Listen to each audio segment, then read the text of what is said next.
Maior floresta tropical do planeta, a Amazônia teve um aumento substancial na quantidade de áreas desmatadas nos últimos tempos.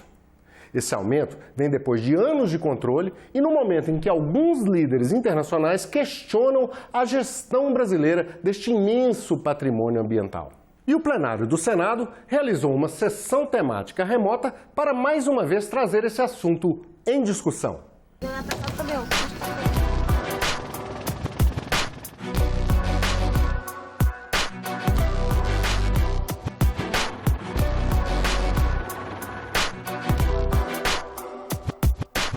O Brasil merece essa ficha de país que, de fato, né, é o líder mundial do desmatamento?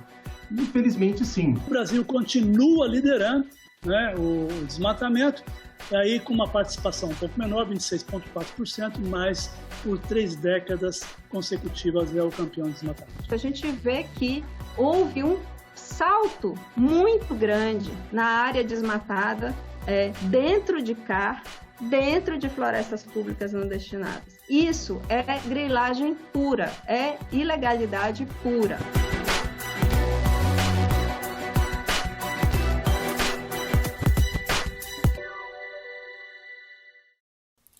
Os dados do desmatamento na Amazônia Legal nas últimas décadas têm tendências muito claras. Caem velozmente no final dos anos 80, mas voltam a subir depois da Conferência Mundial do Clima realizada no Brasil, a Rio 92. O desmatamento volta então a crescer de forma sustentada até atingir mais de 27 mil quilômetros quadrados em 2004.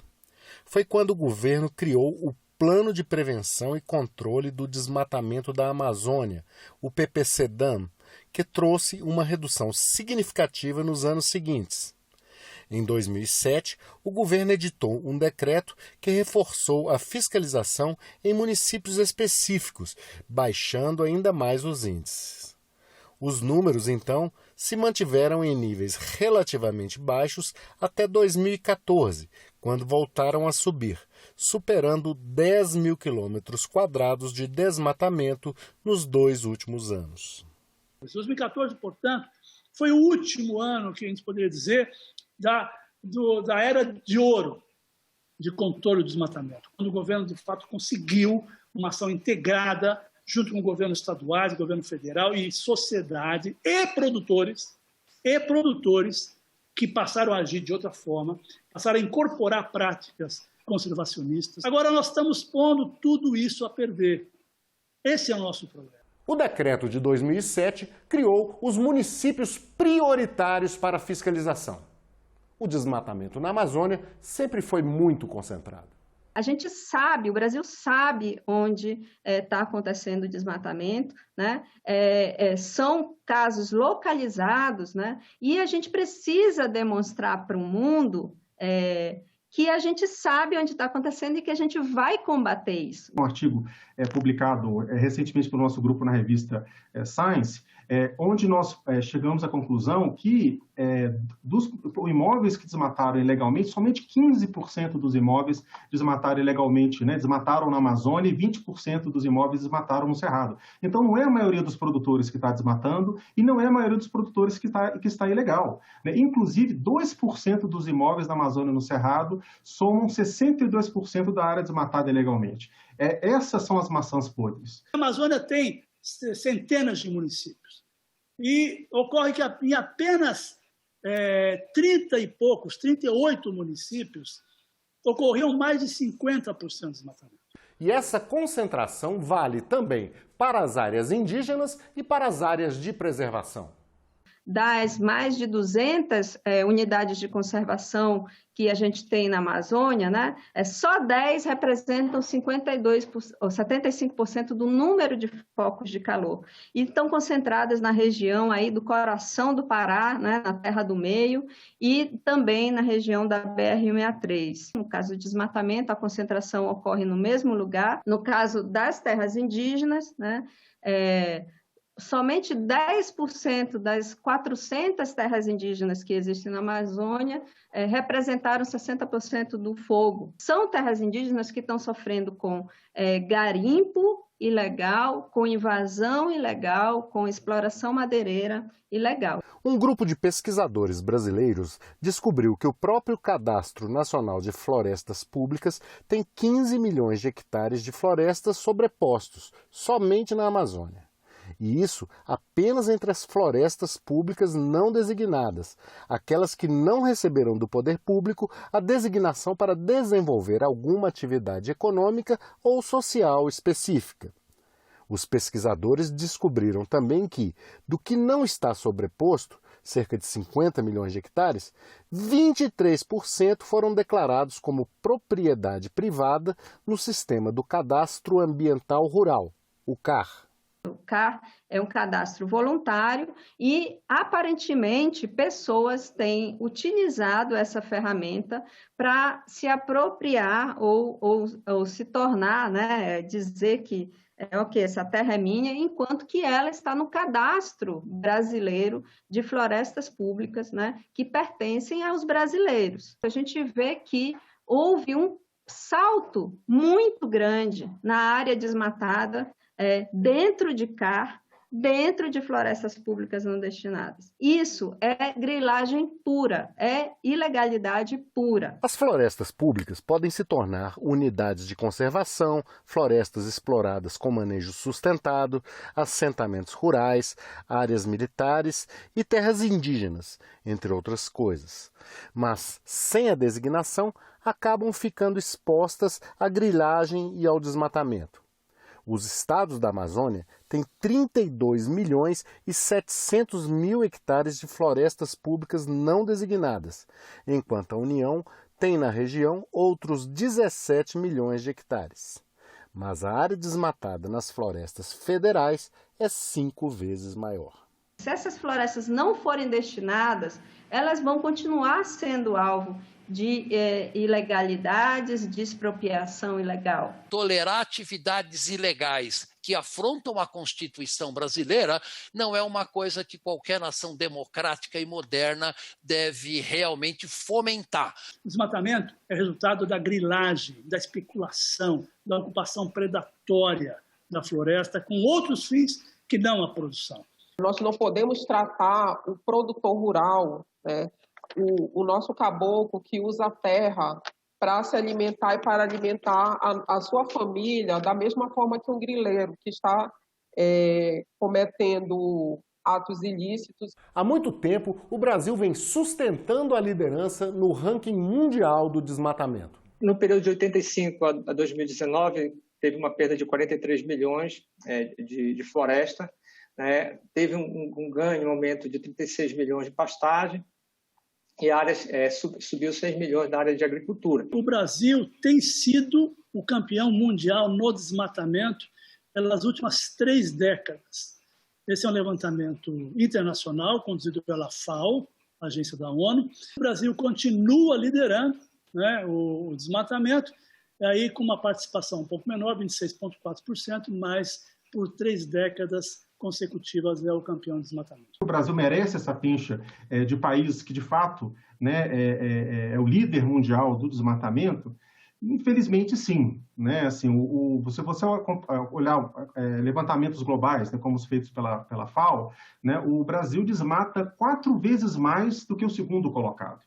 Foram 30 milhões de hectares entre 92 e 2015. Infelizmente, esse é um recorde, né, que nos coloca isolados no mundo, como um país do mundo que, apesar de ser muito rico, né, é o país que mais rapidamente está perdendo a sua riqueza. Apesar dos recordes, a situação vinha sob relativo controle, mas voltou a chamar a atenção. Há um crescimento do desmatamento nos anos recentes, há também um crescimento dos queimados, o crescimento dos desmatamentos aqui está mostrado. Nós chegamos a 6.700 em 2017 e atualmente estamos num crescimento de 11 mil quilômetros quadrados. Nós chegamos em 2020 com um crescimento de 121,23% do desmatamento em relação a 2014. O Brasil lançou o Plano de Prevenção e Controle do Desmatamento quando se computou um aumento de 50% do desmatamento entre 2001 e 2004.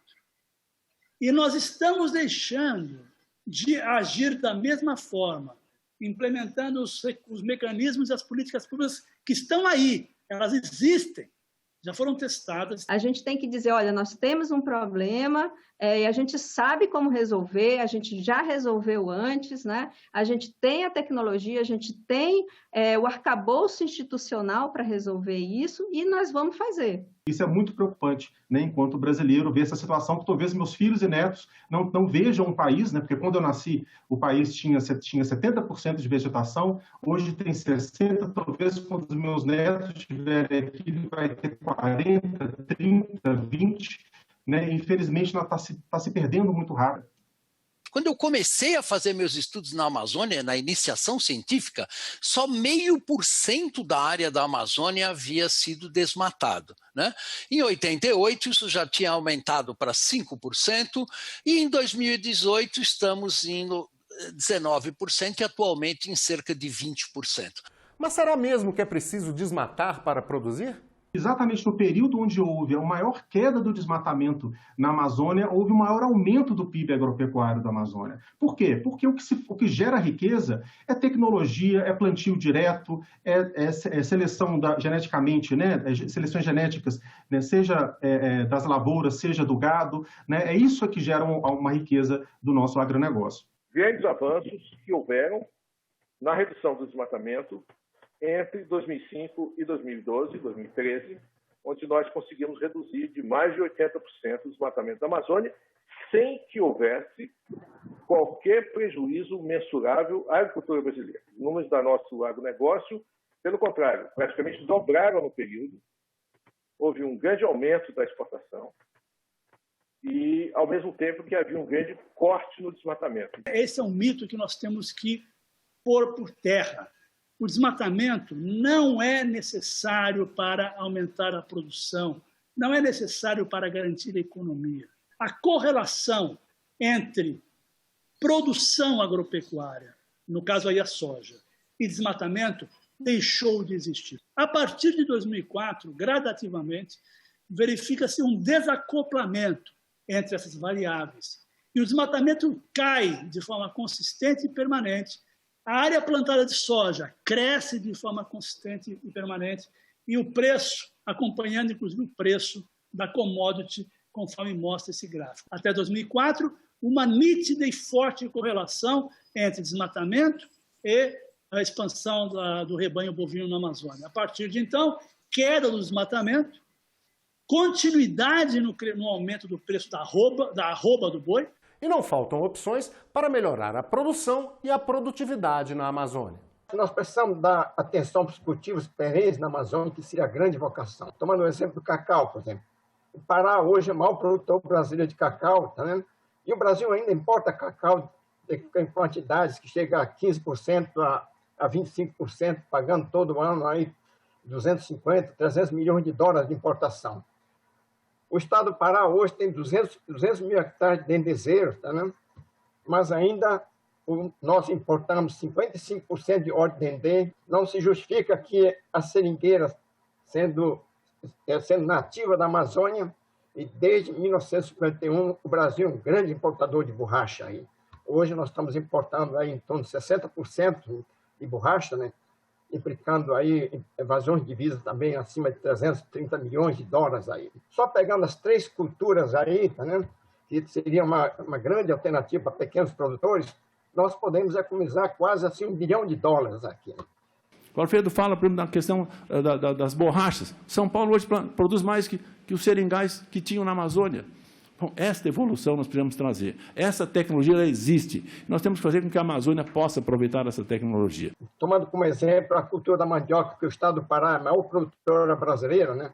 Nós estamos tirando aí 13, 14 toneladas no máximo, enquanto os colegas paranaenses conseguem tirar 3 vezes mais essa quantia. A mesma coisa acontece com a pecuária, né? Tem aqueles produtores de leite do sul do Pará, lá em Rondônia, tirando aí 3 litros de leite de vaca dia, até aqueles outros fazendo transplante de embriões. Então, existe um tremendo desnivelamento tecnológico que é possível a gente tentar nivelar. O pesquisador da Embrapa propõe também uma revolução na piscicultura. O Brasil fez uma revolução na avicultura, tanto que a partir de 2007 nós estamos produzindo mais carne de frango do que de carne bovina aí.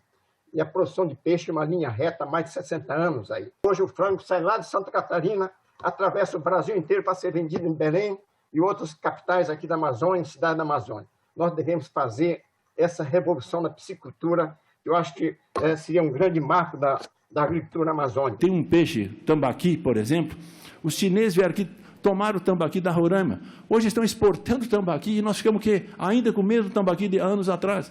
Inovações que poderiam ajudar a melhorar a vida dos mais de 700 mil pequenos produtores da Amazônia. Olha a receita bruta por hectare de lavouras, só excluindo, só olhando especificamente as lavouras, né? No Brasil, saltamos de 200 para 1.000 dólares em média. Na União Europeia e nos Estados Unidos ainda é 2.000, mais que o dobro. Ou seja, nós temos um potencial enorme de gerarmos muito mais riqueza com as áreas já desenvolvidas e, com isso, mais do que dobrar o valor da nossa agricultura somente com as áreas já abertas, já disponíveis. O professor Raoni falava assim, no Brasil, 1.000 e poucos dólares por hectare, na média. Nos Estados Unidos, 2.000 dólares, 11 mil reais, 5.400. Na região amazônica, essas 600, 700 mil propriedades rurais faturam apenas, o que nós temos ali é um salário mínimo mês, renda bruta. 12 mil reais, renda bruta. Se eu pegar renda líquida, talvez 4, 5 mil reais, numa propriedade média de 66 hectares. Vivem, Alfredo, você que está na Amazônia, miseravelmente. São miseráveis, digamos assim, com perdão da palavra. Essa é o que nós podemos fazer? Nós temos que fazer alguma coisa por essa gente. Como é que nós vamos tirar da miséria, a expressão é pesada, mas é verdade, com esta renda muito baixa, essas pessoas que trabalham, mas cuja rentabilidade do trabalho é desigual quando comparada com a rentabilidade, em termos de benefícios para a própria família, com outras atividades em outros lugares do mundo. O senador Luiz Carlos Reis sugere que as nações desenvolvidas paguem parte dessa conta. O presidente americano, Joe Biden, eleito agora, falava num debate com Trump, eu vou pegar um fundo de 20 bilhões de dólares. O que é 20 bilhões de dólares para o tamanho da Amazônia, pelo que ela representa? Representa para nós brasileiros? Claro que representa, mas representa para o mundo.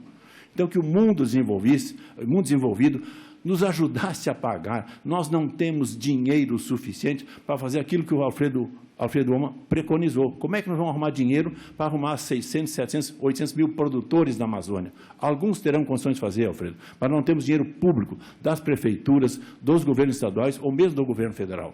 Vão fazer um esforço enorme. Agora, o mundo desenvolvido, não fique o cara garganteando, como ele disse num debate, não, o que o mundo sujar, a Amazônia vai limpar. Ok. Agora, nos pague. Essa objetividade deverá usar a técnica, a tecnologia, a ciência e, com base neste conjunto de proposições, começar a ter uma política de, em vez de receber acusação, apresentar reivindicação.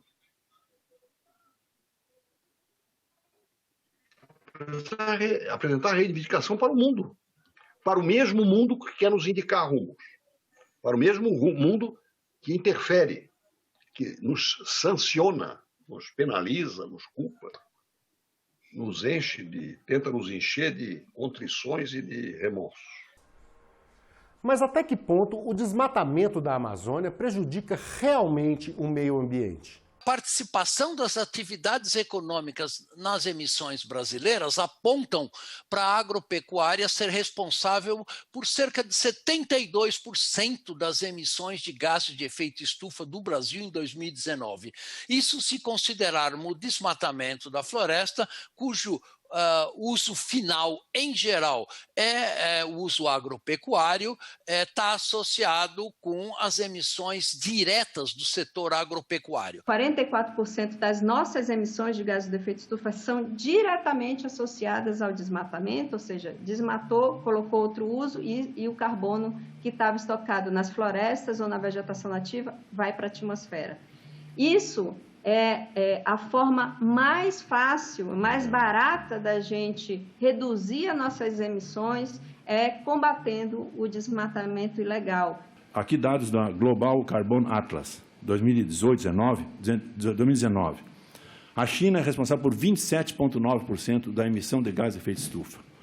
Se eu pegar os Estados Unidos e a Europa, mais de 30%. Só a China e Estados Unidos e a Europa vão mais de 60% da emissão de gás. Ninguém fala disso. O Brasil aparece com 1,3%, 1,4% da emissão de gás de efeito estufa. São dados que esse Atlas nos apresenta. Por que não falo do aquecimento global causado pela China, pela Europa, pelos Estados Unidos? Todo o relatório, né, que versa sobre o assunto em nível global coloca de maneira muito clara que mais de 80% das emissões são de origem fóssil, né, e sendo a China, seguida dos Estados Unidos, aí os dois blocos mais importantes, né? Os países desenvolvidos têm que reduzir as emissões de gás de efeito estufa para minorar os impactos que a mudança climática vai ter no balanço de carbono da Amazônia. O desmatamento da Amazônia impacta o aquecimento global e, por outro lado, o aquecimento global impacta fortemente na floresta amazônica e na sua capacidade de absorver carbono, de processar vapor d'água e assim por diante. Esses impactos sobre a Amazônia podem causar grandes prejuízos ao país. Outro fenômeno muito bem documentado e que está ocorrendo na Amazônia é o aumento da duração da estação seca,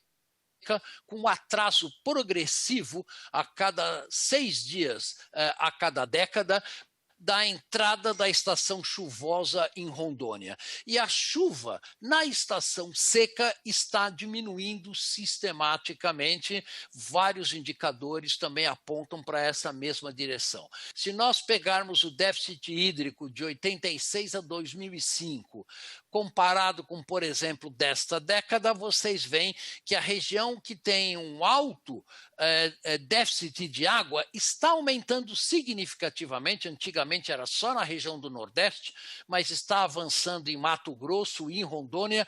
Isso é um gráfico do World Economic Forum, dos riscos globais, e vejam a projeção da perda de produtividade agrícola para a maior parte do Brasil, em torno de menos 30%, menos 40% num planeta 3 graus mais quente. Nós estamos falando principalmente de proteger o nosso futuro, ou seja, as mudanças climáticas regionais que já estão ocorrendo por causa do desmatamento, é uma política do Brasil para o Brasil. Nós estamos preservando nossa capacidade de continuar produzindo no futuro. Isto vai trazer impactos socioeconômicos muito grandes ao nosso país e, portanto, é uma preocupação que o Senado brasileiro tem que olhar não só para os próximos 4 anos, mas, na verdade, para os próximos 40 e 50 anos e redirecionar o modelo de desenvolvimento que nós temos hoje na Amazônia. Uma das soluções pode ser o aproveitamento das áreas já desmatadas. Para nós conseguirmos uma agricultura mais sustentável na Amazônia, nós precisamos aproveitar os benefícios do que nós destruímos até agora, que já os palestrantes anteriores já mencionaram. Nós temos uma grande área já desmatada, são 78 milhões de hectares, 18% da Amazônia, né? Que é uma área 3 vezes São Paulo, mais que a soma do estado do Rio Grande do Sul, Santa Catarina e Paraná, né? Se nós trabalharmos bem os 78 milhões de hectares que já foram dematados, se nós conseguirmos trabalhar nessa linha ali, bom, aí nós temos uma solução e frearmos, sim, Capobianco e os outros que colocaram aqui, o desmatamento. A Amazônia concentra hoje 40% do rebanho brasileiro, tá? E nós temos aí, em números redondos, 50 milhões de hectares de pasto. É muita área, para essa quantidade de gado, nós podemos reduzir essa área de pastagem pela metade aí. Como as pastagens na Amazônia duram de 10 a 12 anos, isso indica que todo ano nós precisamos recuperar 10% dessa área aí. Algo em torno de 2 milhões ou 3 milhões de hectares para evitar pressão em cima da floresta densa ou da vegetação secundária. Mas muitos esforços podem ser perdidos se não for feita uma efetiva regularização fundiária na Amazônia. Nós temos um problema sério hoje com relação às propriedades rurais da Amazônia brasileira, não só da Amazônia, que é com relação à situação de fundiária, né? Nós temos um grande número de propriedades rurais na Amazônia, seguramente mais de 90%, que não tem titulação. Os produtores estão lá há 40, 50 anos. Nós temos feito um esforço muito grande em cima dessas 600, 700 mil propriedades irregulares, totalmente no sentido da legalização. Esse produtor vai se tornar independente, seus 60, 70, 80, 100, 200 hectares, ele será o dono da propriedade e vai no Banco do Brasil, vai na Caixa Federal, vai no Banco da Amazônia e vai poder tirar um crédito rural orientado por Emater, por pesquisa, Alfredo, de Embrapas e outros mecanismos todos que nós temos hoje disponíveis no Brasil. Mas só que essa tecnologia não chega para estas pessoas. Gostou do programa? Compartilhe. Obrigado a você que esteve com a gente e até o próximo Em Discussão.